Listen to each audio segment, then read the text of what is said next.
Ouais les potox, c'est Antox et bienvenue dans cette nouvelle vidéo consacrée à la critique de l'épisode 23 des apprentis champions. Comme d'habitude ça va spoiler de partout, donc je vous invite à regarder l'épisode de votre côté dans un premier temps et ensuite à revenir sur cette vidéo pour qu'on puisse en discuter tous ensemble. Alors avant de commencer cette vidéo, je voulais juste faire une petite parenthèse. On commence à rentrer tout doucement en canicule, hein, il fait approximativement 40 degrés dans ma chambre. Je suis désolé, tenir une demi-heure de tournage comme ça, c'est pas possible pour moi. Je suis obligé d'avoir un petit ventilo qui fonctionne à côté de moi, donc j'espère que ça s'entend pas au micro. N'hésitez pas à me dire si jamais ça vous dérange ou non, si jamais on l'entend et si jamais c'est dérangeant, parce que vraiment tourner dans des conditions mais sans ventilo, c'est je pense quasiment impossible pour moi, ou alors j'ai vraiment transpiré mais comme une piscine quoi. Mais sinon pour revenir donc à ce qui nous intéresse réellement, épisode plutôt intéressant hein, contrairement aux derniers épisodes qu'on a eu. C'est quand même triste hein, qu'il faille attendre 3 épisodes pour en avoir un de ne serait-ce sympa quoi. Le ratio n'est pas trop le ratio est cauchemardesque hein. Globalement on va utiliser des termes, le ratio est vraiment cauchemardesque. La propension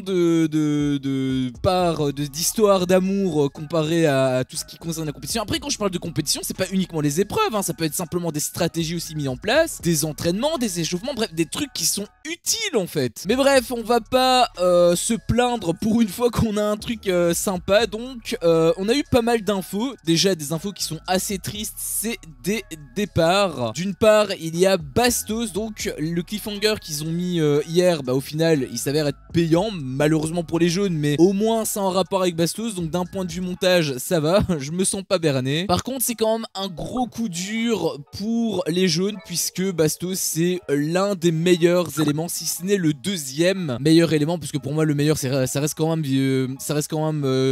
Giovanni. Après c'est vrai que Vivian est revenu, du coup, enfin c'est vrai que Vivian est venu, donc est arrivé dans l'équipe des jaunes, donc ça a rehaussé en fait la team des mecs par rapport aux jaunes. Mais malheureusement le fait que Bastos soit parti, au final ça fait que c'est un petit peu rééquilibré, sachant que à la base Vivian était venu pour remplacer Simon hein, encore une fois je le rappelle, Simon qui depuis sa blessure ne sert plus à rien hein. Enfin oui si il fait son histoire d'amour avec Luana, mais sinon pour la compétition et même plus largement pour l'émission hein, de manière générale, il devient complètement inutile. Non, je suis mauvaise langue, pour l'émission au contraire il est extrêmement important, puisque c'est lui qui crée des histoires, c'est lui aussi qui crée un petit peu d'amour avec Luana. Donc pour W9 je pense que c'est un excellent élément, et c'est même peut-être pour ça hein, qu'il est resté dans l'émission. C'est quand même triste de devoir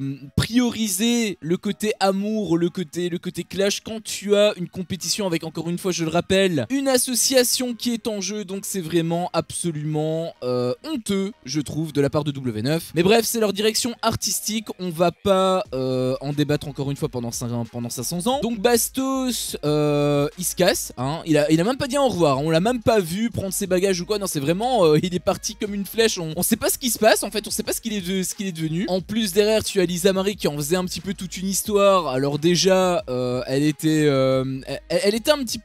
triste, mais elle était aussi un petit peu énervée. Je peux quelque part comprendre sa réaction à chaud, en tout cas vis-à-vis de Bastos. Par contre le pauvre, j'imagine, je sais pas hein, si c'est grave ou quoi, mais j'imagine si genre il était vraiment dans un état second, il en pouvait plus. Je sais pas si t'as déjà fait toi des nuits blanches ou des trucs comme ça, mais sur les dernières heures t'es en mode zombie, et lui si ça fait plusieurs jours qu'il est comme ça, j'ose même pas imaginer la détresse que ça devait être. Et du coup si elle voulait à ce point lui parler, parce que c'était ce qu'elle avait un petit peu réclamé, et au final elle s'est faite un petit peu couper l'herbe sous le pied, j'imagine un petit peu la scène avec un Bastos qui a 2 doigts de crever et Lisa Marie qui lui en fout plein la tête. Cette scène m'aurait fait quand même je pense pas mal rire, beaucoup de peine aussi pour Bastos. Mais du coup voilà, j'ai trouvé que c'était un petit peu égoïste, d'autant plus que plus tard t'avais Lisa Marie, de Lisa Marie hein, je parle, d'autant plus que plus tard avec Lisa Marie t'avais déjà Lisa Marie qui se trouvait des excuses. Alors je sais pas si elle était sincère ou quoi, elle disait en fait qu'elle se sentait pas bien etc, donc elle était pas certaine avec les preuves, et j'ai trouvé que c'était un petit peu gros hein. Sur ce point Greg je lui donne raison, parce que à la base elle voulait quitter, à la base elle se sentait trop oppressée, et donc elle voulait mettre un frein à la relation. Et le fait que tout s'arrange pour elle, puisque c'est un petit peu les astres qui s'alignent hein, quelque part, eh bien elle est pas contente. Je pense que c'est purement de la fierté, je pense que c'est purement de l'ego. Elle voulait en fait avoir le dernier mot, elle voulait avoir le plaisir, le privilège de mettre fin à la relation. Au final elle a même pas pu avoir ce petit plaisir sournois quelque part. Du coup elle était à mon avis pas contente. Après je pense qu'elle était quand même un minimum attachée à Bastos, et je pense aussi que si elle voulait mettre un frein, elle s'obligeait à faire en fait. Je pense que c'était une décision qu'elle ne voulait pas spécialement faire, mais qu'elle devait faire pour elle-même, je pense. Mais bon, entre les histoires d'amour et la compétition avec encore une fois une association qui est derrière, je pense qu'il y a pas trop photo quoi. Tu avais aussi un deuxième départ malheureusement qui était Samy, et lui par contre je sais pas, c'est vrai qu'il a été assez transparent hein, dans l'émission. Il disait qu'il se sentait mal. Alors est-ce qu'il se sent mal par rapport aux caméras, est-ce qu'il se sent mal par rapport aux autres? Je pense pas spécialement que ce soit par rapport aux autres, parce qu'on avait vu justement un Nicolas qui avait dit justement, il avait pris un petit peu sa défense parce que tout le monde était un peu en train de se... Enfin surtout Manon, mais du coup il était un petit peu en train de prendre sa défense. Ça m'avait beaucoup plu d'ailleurs hein, le visage de Nicolas, ça m'avait beaucoup plu ce visage là. C'est ce Nicolas là en fait que moi je veux voir de manière générale, et il a eu enfin ce visage, donc ça m'avait beaucoup plu. Donc il disait globalement que voilà il se sentait mal, et si je te parle de Nicolas c'est justement parce que apparemment Nicolas était là pour lui. Après voilà il peut pas être le seul hein, malheureusement pour lui. Peut-être que c'était aussi ses proches qui lui manquaient, je sais pas plus, j'en sais pas plus que vous hein, malheureusement. Il a été transparent dans l'émission hélas, et le fait que il se casse c'est un petit peu tout à son honneur. Après voilà, ça dépend en fait de la gravité comment dirais-je, de la gravité en fait de son problème. Si son problème était vraiment intérieur, qu'il se sentait pas bien mais que c'était quand même gérable, je pense que ne serait-ce que l'émission, la compétition et surtout l'association aurait dû être un argument suffisant pour le forcer, le pousser encore à rester dans l'émission. Ne serait-ce que ça, je pense que c'est le minimum syndical. Donc s'il est parti, j'espère que c'était vraiment un problème très grave, parce que encore une fois, il y a une association qui est en jeu, donc je trouverais que ce serait très égoïste de sa part si jamais c'était pas le cas. D'autant plus qu'il était l'un des meilleurs éléments, si ce n'est peut-être le meilleur élément, mais à quelques cheveux près de Simon Ferro, parce que Simon Ferro c'est quand même une sacrée bête hein, on va le voir justement plus tard dans l'épreuve. Mais donc voilà, j'espère en tout cas pour lui que quelque part j'espère que c'est rien de grave, parce que j'ai pas envie qu'il ait trop de problèmes non plus à l'extérieur, mais quelque part j'ai envie que ce soit quand même suffisamment grave pour justifier le fait qu'il laisse tomber l'association, parce que c'est quelque part ça en fait, c'est un abandon, il abandonne l'association là globalement. Après j'ai trouvé que c'était pas forcément très juste de la part de Manon. Je t'avais dit justement que Manon lui en avait foutu un peu plein la gueule, et bien c'était totalement le cas. Elle disait qu'en gros Samy était égoïste, qu'il aurait pu attendre justement à l'épreuve collective, parce que si ils éliminaient, au moins ils auraient pu simplement l'éliminer lui, et comme ça personne n'était éliminé de leur côté. Et j'ai trouvé que c'était très mesquin comme réflexion, parce que justement elle est en train de dire que Samy est égoïste, mais en donnant des arguments qui sont quelque part un petit peu égoïstes aussi. Elle dit ça aussi par intérêt en fait. Ça veut dire que Samy en gros doit se la fermer et justement attendre l'épreuve collective, comme ça si jamais il y a un problème, au moins eux ils sont tranquilles, tu vois. C'est aussi un petit peu égoïste de la part de Manon hein, Puis on a eu la deuxième épreuve qui a mis beaucoup de temps à se lancer. Ça c'est quand même un problème aussi hein, chez W9 ce genre de format. Avec TF1 pour Secret Story on n'avait pas ça hein, pour le coup, où on a eu un temps mais que j'ai trouvé interminable, entre le moment où tu as Julien qui dit il faut se préparer et le moment où il commence seulement l'épreuve. Mais je pense qu'il s'est passé 15 minutes facile hein. Déjà juste la partie préparation, ça a duré 5 minutes hein. La partie préparation c'est à dire il se change hein, bêtement il se change, ça doit durer genre 10 minutes, le temps d'enfiler une tenue de sport et de partir dans le van hein. Juste ça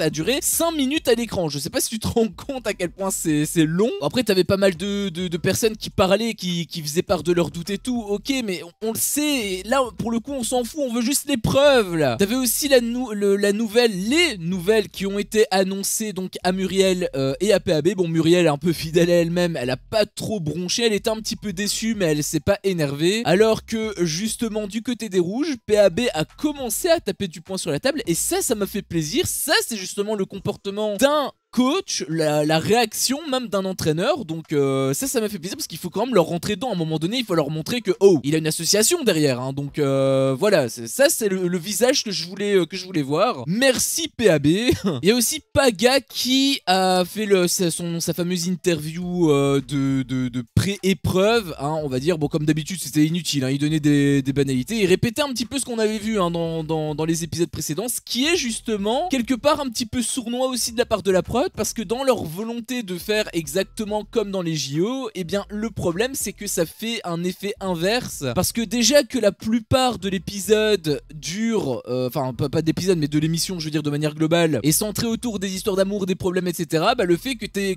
Paga qui répète ce qui s'est passé justement avant, eh bien c'est un petit peu chiant hein. Bon il y a eu quand même quelques petits trucs intéressants, notamment la réaction de Simon qui disait qu'il avait beaucoup de haine justement à évacuer, donc ça m'avait fait un petit peu sourire. T'avais aussi Vivian un petit peu plus tard, c'était un petit passage qui m'avait fait rire parce que t'avais Vivian qui devait aller aux toilettes, en gros à mon avis il supportait pas la pression, et tu as les autres qui l'encourageaient, ce qui est cool hein, ce qui est cool, sauf que pendant que le mec est en train de chier, t'as Giovanni qui tape sur la porte. C'était quelque part un petit peu dégueulasse, mais en même temps la situation elle me faisait quand même beaucoup rire. Tu as eu aussi par après Laurent qui a annoncé qu'en fait les personnes qui sont parties, à savoir donc Bastos et Samy, eh bien ils ne seront pas remplacés. Donc vraiment les 4 noms, je vous donnerai pas les noms. Bon déjà il y en a 3 sur les 4 qui sont sortis hein, forcément. Mais sur les 4 noms qui ont été leakés, eh bien je pense qu'en fait il y aura personne d'autre derrière. Donc vraiment il y avait que 4 personnes qui devaient s'ajouter au casting, puisque sinon il n'y aurait pas eu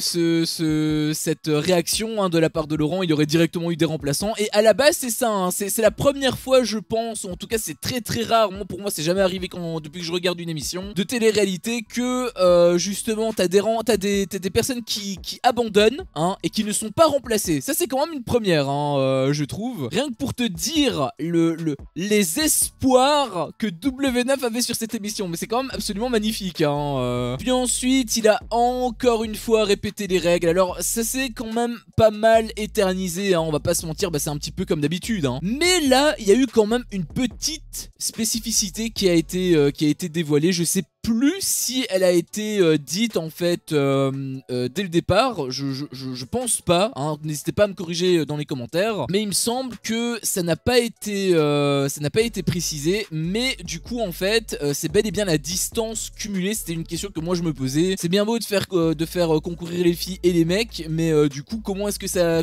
se passe? Est-ce qu'il y a un point partout? Est-ce qu'il y aura une sorte de meilleur de BO3, donc il y aura une 3e manche pour les départager? Mais du coup c'est qui? C'est les mecs, c'est les meufs qui joueraient? Enfin, j'avais plein de questions par rapport à ça. Et bien en fait non, c'est tout simplement la distance cumulée en fait des mecs et des meufs qui vont déterminer donc la distance finale. Et l'équipe qui aura la plus grande distance, la plus longue distance, et bien sera celle qui n'éliminera pas. Il y avait aussi clairement stipulé que c'était en fait la tête du javelot qui devait toucher en premier le sol, même si c'était pas planté, c'est pas grave. C'est pourquoi aussi Soraya a été acceptée, qu'elle a été justement un petit peu applaudie, félicitée par PAB quand elle avait pas planté justement son javelot, mais qu'elle avait quand même fait toucher la tête en premier. Donc ceci explique cela. Et je sais pas si ça a été coupé au montage ou si c'est juste ma mémoire qui me joue des tours, mais au moins là on a eu les infos importantes. Et ça pour le coup c'est justement intéressant hein. Réexpliquer les règles c'est inutile quand tu les as déjà expliquées 36 fois et que tout est clair. Là en l'occurrence pour moi c'était pas clair, je sais pas s'il l'avait dit, il me semble que non, et là ça l'est indubitablement. Donc là pour le coup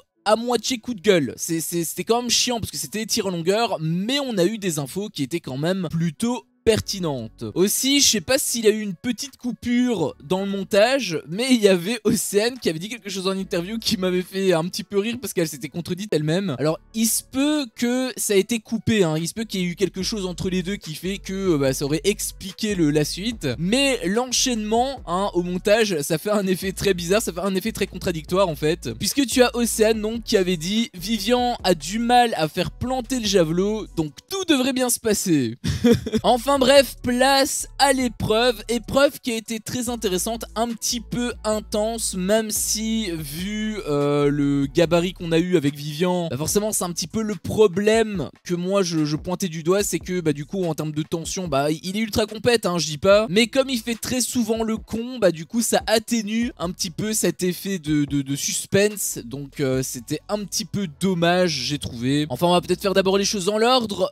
On a commencé par les filles et c'est finalement Lisa Marie qui gagne avec une distance de 13,88 m contre Soraya qui avait une distance de 12,30 m, donc c'était quand même assez serré, hein, les deux. Il y avait seulement 1,50 m d'écart entre les deux. Il y avait un petit entox, hein, globalement. Alors ça s'est fait en 2 essais. Le premier essai, ça avait été un raté de Soraya parce qu'elle avait touché la ligne. Et Lisa Marie, malheureusement, bah, elle a touché le cul de son javelot. Donc pas du tout la tête. Donc ça n'avait pas pu être comptabilisé. Il y avait aussi Patrick qui m'avait fait rire parce qu'à chaque fois, il te dit, en fait, il te rappelle les records mondiaux. Et du coup, le record mondial, c'était 63 mètres. Donc forcément, à côté, bah, c'est pitoyable, mais en même temps là c'est des apprentis champions, hein, c'est pas les champions du monde. D'ailleurs je trouve que c'est pas très vendeur, hein, pour les candidats, parce que automatiquement tu dis bah ils sont à des années-lumière, ils sont complètement nuls, mais en même temps on parle des champions, on parle des records du monde, donc forcément en comparaison bah t'es à côté quoi. Il y en a ils font pas de sport, donc j'avais aussi trouvé les replays un petit peu longs, hein, autant du côté des meufs que du côté des mecs, hein. Enfin c'était surtout par rapport à Soraya parce qu'ils te l'ont montré vraiment avec 36 angles différents, alors que c'est bon on l'avait compris, on l'avait vu, hein, dès le premier visionnage en fait, hein, je l'ai vu, même pas besoin de replay pour comprendre qu'elle avait touché avec son pied. Enfin ils ont essayé de te faire un petit peu un effet sport, hein, finalement, mais le truc c'est que pas besoin de 36 angles différents. Enfin dans un sport on te montre pas forcément les 36 angles séparés. On a compris une fois, c'est bon, pas besoin de... En plus ils t'avaient même mis des petits effets. Bon après c'était du bonus, hein, on va dire. Mais bon je veux dire, c'est bon, on a compris, hein, on l'a vu, hein, on n'est pas aveugle quoi, c'était clair sur l'image.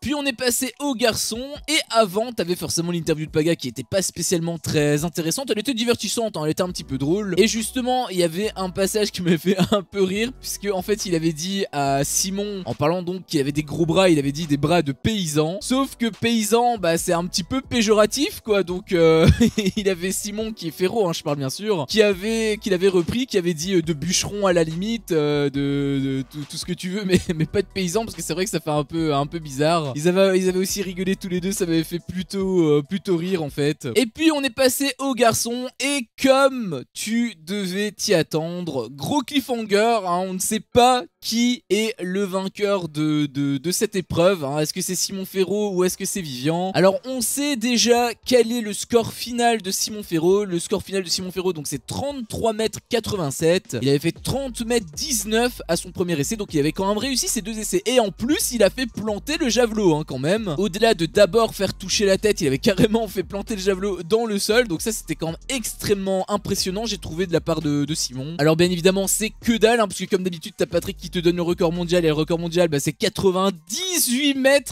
m, donc presque le triple en fait, donc automatiquement en comparaison, eh bien c'est minable, mais comme d'habitude c'est normal, hein. Là il parle de l'élite, genre c'est quasiment impossible en fait en plus ce sont des mecs qui s'entraînent vraiment jour et nuit, donc il n'y a pas vraiment de comparaison à avoir, mais à chaque fois qu'il le donne forcément bah ça fait un petit effet comique. Alors que Vivian, malheureusement pour lui, il avait fait plus de 40 mètres, hein, il avait vraiment explosé Simon Féraud, sauf que bah, il a touché en fait avec la main. Il avait aussi Patrick qui avait dit qu'il avait touché avec le genou, mais ça je suis pas trop sûr. Après tout le corps était passé, hein, donc forcément là c'était clair, net et précis, il avait dépassé les limites. On aurait même dit qu'il avait un petit clash, j'ai cru qu'ils allaient se battre à un moment donné. T'avais Manon qui gueule, il a dépassé, tout le monde avait gueulé, les autres qui étaient en train de célébrer et qui au final se sont un petit peu emboucanés. Enfin ça se voyait, je veux dire, qu'il avait dépassé les limites, donc c'était un petit peu drôle cette surréaction. Après c'est peut-être parce qu'ils sont simplement dans le jeu, donc c'est peut-être pour ça aussi que les émotions sont décuplées, mais il n'avait pas besoin d'en faire tout un fromage, on l'avait vu, hein, de toute façon qu'il avait dépassé, donc là c'était indiscutable. Et donc il avait son deuxième lancer à faire, sauf que justement ça a été coupé à ce moment-là. Donc est-ce que justement les jaunes vont devoir éliminer, ou est-ce que ça va être les rouges? N'hésitez pas vous à me dire ce que vous en pensez dans les commentaires, hein, bien évidemment. Pour ma part je pense que c'est Simon qui va gagner parce que vu comment Vivian a lancé, en fait j'ai trouvé que Simon avait énormément de technique. Alors que du côté de Vivian, bah Vivian le truc c'est que ok il envoie super loin mais il balance vraiment comme un boucher en fait le mec hein. Il a aucune technique et il suffit juste de voir son dernier lancer, il était vraiment en mode,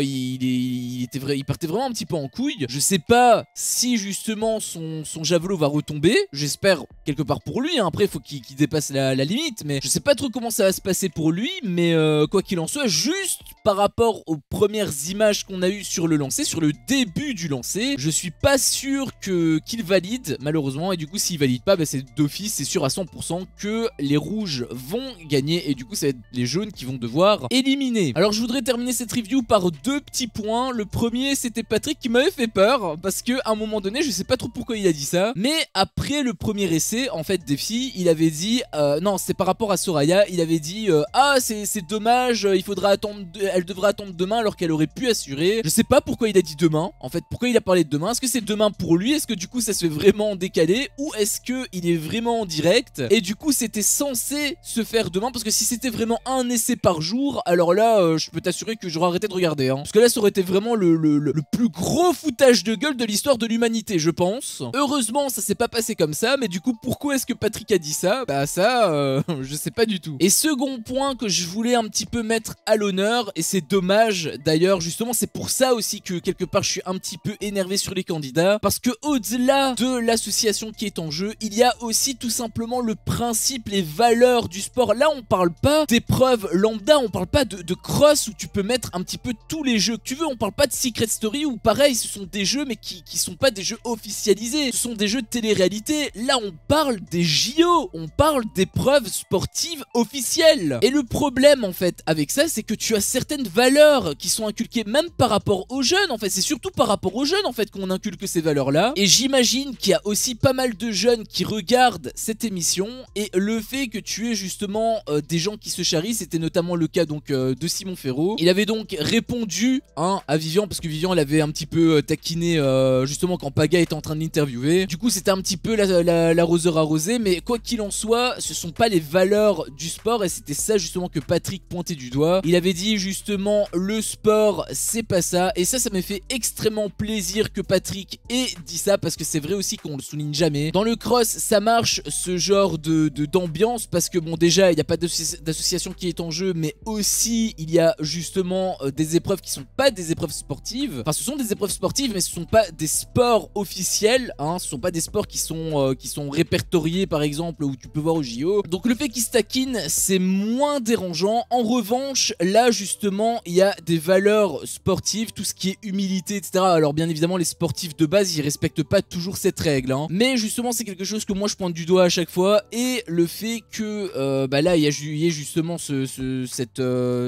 taquinerie en fait entre les deux joueurs, et bien j'ai trouvé que c'était dommage, pas seulement entre les deux joueurs hein, même de manière plus générale entre les deux équipes. Et le fait que Patrick ait dit ça, et bien moi ça me fait quand même plaisir de voir qu'un professionnel hein, voit ce que je vois en fait quelque part, parce qu'il y a plein de trucs qui me dérangent. Parfois je vois dans les commentaires qu'on me dit que j'en fais trop etc, mais je suis désolé, pour moi j'en fais pas du tout trop hein. Pour moi c'est totalement légitime ce que je dis, bien évidemment ça ne tient qu'à moi, ce n'est que mon opinion personnelle, ça ne sert à rien de m'insulter hein, bien évidemment, c'était pas trop le cas mais je précise quand même, vaut mieux prévenir que guérir. Et sinon bah dans tous les cas il faudra attendre demain pour avoir le fin mot de ces histoires. Est-ce que c'est les rouges qui vont gagner, est-ce que c'est les jaunes? N'hésitez pas encore une fois à me dire vous ce que vous en pensez dans les commentaires, mais moi je pense malheureusement pour les jaunes que ce sont les rouges qui vont ressortir grand vainqueur. Oh, c'est ouf hein, parce qu'il y a le ventilo qui fonctionne et je transpire quand même comme un bœuf hein, c'est quand même hallucinant quoi. Sur ce c'était mon avis sur cet épisode. Si mon contenu te plaît, fais-le moi savoir en me laissant un énorme pouce bleu. À chaque fois que je vois ça, je vois que mon contenu plaît et donc moi ça me motive à continuer. Si t'es pas encore un peu tox, qu'est-ce que tu attends pour me défoncer ce gros bouton rouge? N'hésite pas à activer la cloche pour ne rien louper et je te dis à la prochaine pour une prochaine vidéo. Ciao.